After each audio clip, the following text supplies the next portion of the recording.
श्यावरे रामचंद्र की जय, पवन सुत हनुमान की जय। तुलसी कृत रामचरितमानस कथा प्रारंभ। रिकॉर्डिंग स्टार्ट होने से पहले सभी देवताओं की स्तुति कर ली गई है। आइए अब कथा में राम के प्रिय भक्त हनुमान जी को बुलाते हैं। प्रणबहु पवन कुमार, खलवन पावक ज्ञान घन, जासु हृदय आघार, वसई राम सर चाप धरी। तुलसी कृत रामायण, कथा कहूँ अनुसार राम, कथा कहूँ अनुसार। आयसु आसन लीजियो, बिराजियो पवन कुमार। मंगल भवन मंगल हारी, द्रवौ सुदशरथ अजिर विहारी। दीन दयाल बिरद संभारी, हरऊ नाथ मम संकट भारी। नारद मोह की कथा चल रही है। कल हमने सुना था, रहे तहां दोई रुद्रगण, ते जानई सब भेव, विप्रवेश देखत फिरई, परम कौतुकी तेव। तो माया की रचित नगरी में राजकुमारी का स्वयंवर हो रहा है। वहां नारद जी बैठे हुए हैं और वहां पर शिव जी के भेजे हुए 2 गढ़ भी बैठे हुए हैं। वे गढ़ सारा भेद जानते हैं और ब्राह्मण का भेष बनाकर सारी लीला देखते फिरते हैं। वे बड़े मौजी हैं। और आगे, जय समाज बैठे मुने जाई, हृदय रूप अहमित अधिकाई। तो नारद जी अपने हृदय में रूप का बड़ा अभिमान लेकर जिस समाज, जिस पंक्ति में जाकर बैठे थे, ये शिव जी के दोनों गढ़ भी। तह बैठे महेश गण दो, विप्रवेश गति लखई न को।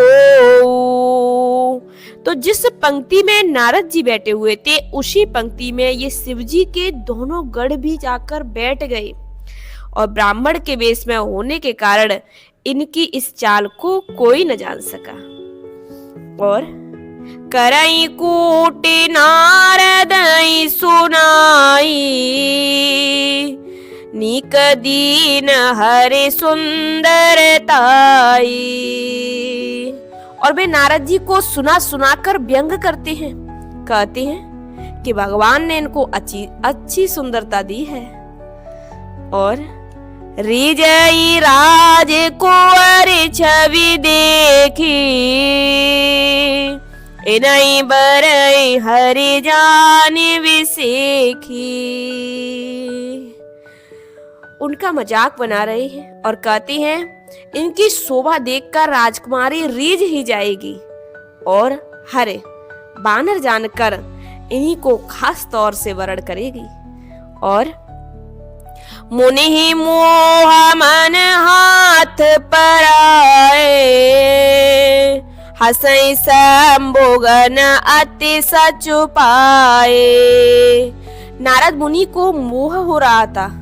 उन्होंने उनका मन दूसरे के हाथ, माया के वश में था नारद मन का मन, तो वो कुछ समझ नहीं पा रहे थे। जदपि सोनी मुने अटपटे बानी, समुझे न परई बोधि भ्रमसानी। शिवजी के गढ़ बहुत प्रसन्न होकर हंस रहे थे। यद्यपि मुनि उनकी अटपटी बातें सुन रहे थे, पर बुद्धि भ्रम में सनी हुई होने के कारण वे बातें उनकी समझ में नहीं आती थी। उनकी बातों को वे अपनी प्रशंसा समझ रहे थे। और काओ ना लखा सोचारित विसेखा, सो नप कन्या देखा। इस विशेष चरित्र को और किसी ने नहीं जाना, केवल राजकन्या ने नारद जी का वह रूप देखा। कैसा रूप था नारद जी का? मरकट वदन भयंकर देहि, देखत हृदय क्रोध भाते ही। उनका बंदर का सा मुख और भयंकर शरीर देखते ही कन्या के हृदय में क्रोध उत्पन्न हो गया। और दोहा के साथ समझाते हैं, सखी संग ले कुंवर तब, चली जनु राज मराल। देखत फिराई महीप सब, कर सरोज जयमाल। कर सरोज जयमाल। मंगल भवन मंगल हारी, द्रवशु दशरथ अजिर विहारी। तब राजकुमारी सखियों को साथ लेकर इस तरह चली मानो राजहंसनी चल रही है। वह अपने कमल जैसे हाथों में जयमाला लिए सब राजाओं को देखती हुई घूमने लगी। और जे दिस बैठे नारद फूली, सो दिस तेन बेलो की भूली। जिस ओर नारद जी रूप के गर्भ में फूले हुए बैठे थे, उस ओर तो उसने भूलकर भी नहीं देखा। और पोने पोने मुने ओ कसई अकोलाई, देखे दसार गन मुस्काई। नारद मुनि बार बार उचकते और छटपटाते हैं। उनकी दशा देखकर शिवजी के गण मुस्कुराते। और धरेंद्र पतनु तहाँ गया कृपाला, कुंवरे हरसि मेले जय माला। कृपालु भगवान भी राजा का शरीर धारण कर वहां जा पहुंचे। राजकुमारी ने हर्षित होकर उनके गले में जयमाला डाल दी। लक्ष्मीपति नारायण जी पहुंच गए वहां, और उस मायावी राजकुमारी ने भगवान विष्णु को ही माला डाल दी। दुल्हे ने ले गए लक्ष्य निवासा, नप समाज सब भयउ निरासा। लक्ष्मी निवास भगवान दुल्हन को ले गए। सारी राजमंडली निराश हो गई। और मुनि अति बिकल मोह मत नाठी, मन गिरे गई छूटे जनु गाठी। मोह के कारण मुनि की बुद्धि नष्ट हो गई थी। नारद जी की बुद्धि मोह के कारण नष्ट हो गई थी, जिससे वे राजकुमारी को गई देख बहुत ही विकल हो गई, मानो गांठ से छूटकर मड़ी गिर गई हो।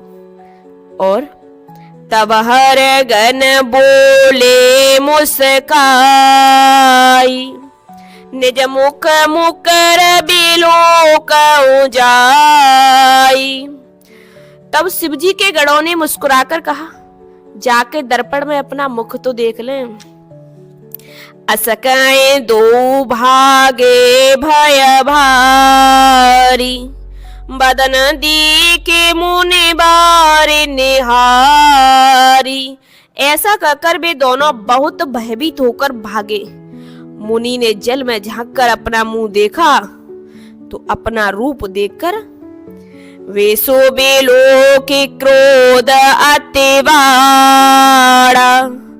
तेरा सराप दीन अति गाड़ा। तो जब मुनि ने पानी में अपना मुंह देखा तो अपने रूप को देखकर उनका क्रोध बहुत बढ़ गया।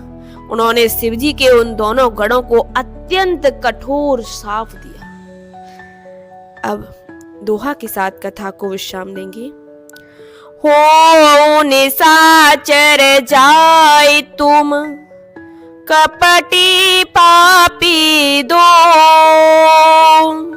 हसे हमई फल, बाहोरे हसे मुनि को, बाहोरे हसे मुनि को, मंगल भवनाय मंगल हारी, द्रवशो दशरथ अजिर विहारी। तो नारद जी ने गुस्सा करके भगवान शिव के भागते हुए गणों को श्राप दिया। कहा कि तुम दोनों कपटी और पापी जाकर राक्षस हो जाओ। तुमने हमारी हंसी की, उसका फल चखो। अब फिर किसी मुनि की हंसी न करना। आइए कथा को विश्राम देते हैं। सभी देवताओं को विदा करके प्रभु का जयकारा बोले। श्यावर रामचंद्र की जय, पवन सुत हनुमान की जय। जय